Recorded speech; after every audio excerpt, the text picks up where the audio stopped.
എന്ന് പറഞ്ഞു റസൂലേ മഴയില്ല. നബി ദുആ ചെയ്തു. പലതുമുണ്ട്, പല വിഷയങ്ങളുമുണ്ട്. നബി ജീവിച്ചിരിപ്പുണ്ടെങ്കിൽ നബിയോട് തന്നെയാണ് പറയേണ്ടത്, സംശയമൊന്നുമില്ല. എന്നാൽ നബിയുടെ വഫാത്തിന് ശേഷം സഹാബിമാരാരെങ്കിലും നബിയോട് അങ്ങനെ തേടിയോ? ഒരിക്കലുമില്ല.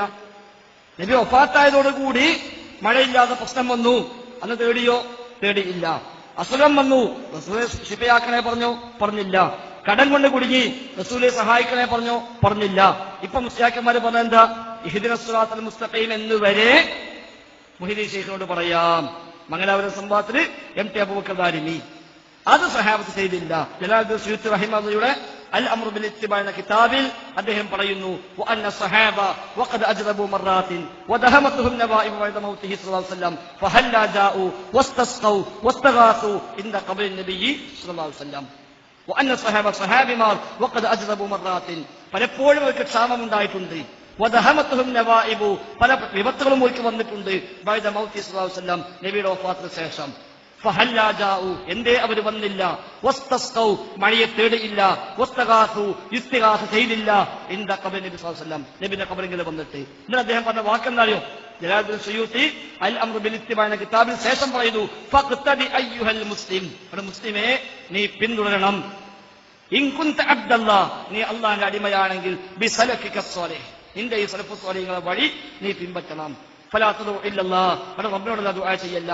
വലാ തസ്തഇൻ ഇല്ലാ ബിഹി റബ്ബിനോടല്ല ഇസ്തിആൻ ചെയ്യല്ല. അപ്പൊ അതാണ് സ്വഹാബത്തിന്റെ നടപടിക്രമം. റസൂൽ ജീവിച്ചിരിപ്പുണ്ടോ? നമുക്ക് പോയി പറയാം. സ്വാലിഹായ മനുഷ്യന്മാർ ജീവിച്ചിരിപ്പുണ്ടോ? പറയാം. ഉസ്താദെ സുഖം ഞങ്ങൾ ദുആ ചെയ്യണം, ബുദ്ധിമുട്ട് നിങ്ങൾ പ്രാർത്ഥിക്കണം, പറയാം. തയ്യാറില്ല. റസൂലിനോട് പറഞ്ഞിട്ടുണ്ട്, റസൂൽ പരിഹാരം നിർദ്ദേശിച്ചിട്ടുണ്ട്. മുഴുവത്തിലൂടെ പലർക്കും പരിഹാരം കിട്ടിയിട്ടുണ്ട്, അല്ലാതെ കിട്ടിയിട്ടുണ്ട്, എല്ലാം ഉണ്ട്. അത് നബിയുടെ ജീവിതകാലത്ത് ഉണ്ടായിട്ടുണ്ട്, സംശയമില്ല. ശേഷം ഉണ്ടായോ? ഇല്ല. ജാബിർ തന്നെ അദ്ദേഹം നിങ്ങൾ പറഞ്ഞ ഹദീസ് ഉദ്ധരിച്ചത് അദ്ദേഹമാണല്ലോ. ജാബിറിന്റെ പിതാവ് അബ്ദുല്ലാഹു ഉഹദിൽ കൊല്ലപ്പെട്ട ആളാണ്. ഉഹദിലേക്ക് പോകുമ്പോൾ തലേന്ന് രാത്രി വാപ്പ മോനോട് പറഞ്ഞ കാര്യം നാം മുസ്ലിം ഉദ്ധരിച്ചിട്ടുണ്ട്. വാപ്പ പറയാം, മോനെ നാളെ യുദ്ധത്തിലേക്ക് പോയാൽ ഒന്നാമത്തെ ദിവസം തന്നെ ഞാൻ കൊല്ലപ്പെടുമെന്ന എന്റെ പ്രതീക്ഷ. അതുകൊണ്ട് ഞാൻ നാളെ കൊല്ലപ്പെടുകയാണെങ്കിൽ എനിക്ക് ഇത്ര കടങ്ങളുണ്ട്, ആ കടം നീ ഏറ്റെടുക്കണം. എനിക്ക് 6 പെൺമക്കളുണ്ട്, അവരെ നോക്കാൻ നീയല്ലാതെ മറ്റാരുമില്ല. അതുകൊണ്ട് അവരെ കാര്യം നീ പ്രത്യേകം ശ്രദ്ധിക്കണം. എന്നിട്ട് പറഞ്ഞു, ഈ 2 ബാധ്യത എനിക്കില്ലായിരുന്നുവെങ്കിൽ നിന്നെയും കൂടെ ഞാൻ എന്റെ കൂടെ യുദ്ധത്തിലേക്ക് കൊണ്ടുപോകുമായിരുന്നു. നീയും കൂടെ ശത്രുക്കളുടെ കരങ്ങളാൽ വെട്ടേറ്റ് മരിക്കുന്നത് കാണാനാണ് എനിക്ക് താല്പര്യം. പക്ഷെ നമ്മൾ രണ്ടാളും മരിച്ചാൽ ഈ 2 ബാധ്യത ബാക്കിയാവും. അതുകൊണ്ട് മോനെ, പാപ്പ മരിച്ചാൽ ഇത് ഏറ്റെടുക്കണം. പാപ്പ മരിച്ചു. പിറ്റേന്ന് ഉഹദിൽ ഷഹീദായി, ശുഹദാക്കളുടെ നേതാവായി മാറി.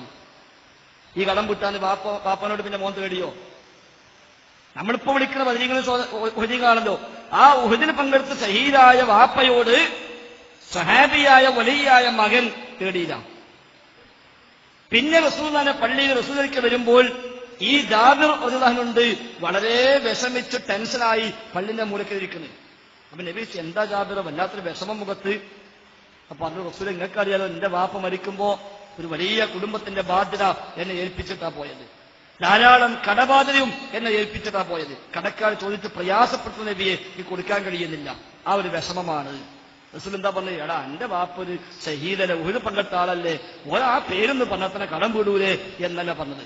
നമ്മളെ മാലി പറഞ്ഞ അങ്ങനെ അസ്മാഊരത്താൽ കടം വീടുമെന്നോ പറഞ്ഞ ഓരോ പേരാണ് ചെല്ലുക, കടം വീടും. ഓരോ മോനാണ് കടം കൊണ്ട് വാപ്പ ഏൽപ്പിച്ച കടം. ഈ വാപ്പാന്റെ കടം വിട്ടാൻ വയ്യാതെ മോനെടുങ്ങതാകാം. അപ്പൊ നബി പറഞ്ഞ വിഷമിക്കുള്ള വഴി ഉണ്ടാക്കാം. നബി എന്ത് പറഞ്ഞു?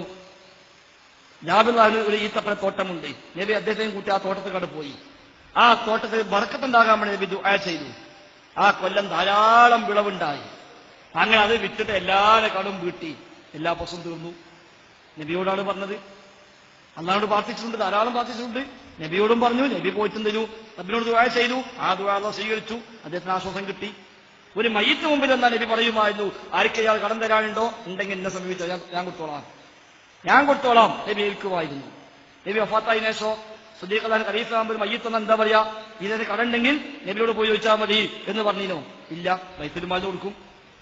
ഉമർ ഖത്താബിന്റെ കാലത്ത് മയ്യിത്ത് വന്നാ പറയോ? റസൂൽ അന്ന് ഏൽക്കുമായിരുന്നു. കണ്ടു, റസൂലിനോട് പോയി പറഞ്ഞോളി, റസൂൽ ഏറ്റോളും എന്ന് പറയാറില്ല. എന്നെ വിട്ട് ബൈത്തുൽ മാൽ അയാൾക്ക് ഫണ്ട് പാസ്സാക്കും, കടം വീട്ടും. അതായിരുന്നു രീതി.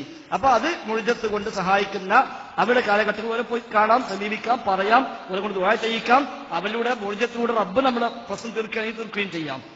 എന്നാൽ വഫാത്തിന് ശേഷം അങ്ങനെ സംഭവം സ്വഹാബത്ത് ഉദ്ധരിക്കപ്പെട്ടിട്ടില്ല, താബിഈങ്ങൾ ചെയ്തിട്ടില്ല, അഹ്ലുസുന്നക്ക് പരിചയവും ഇല്ല.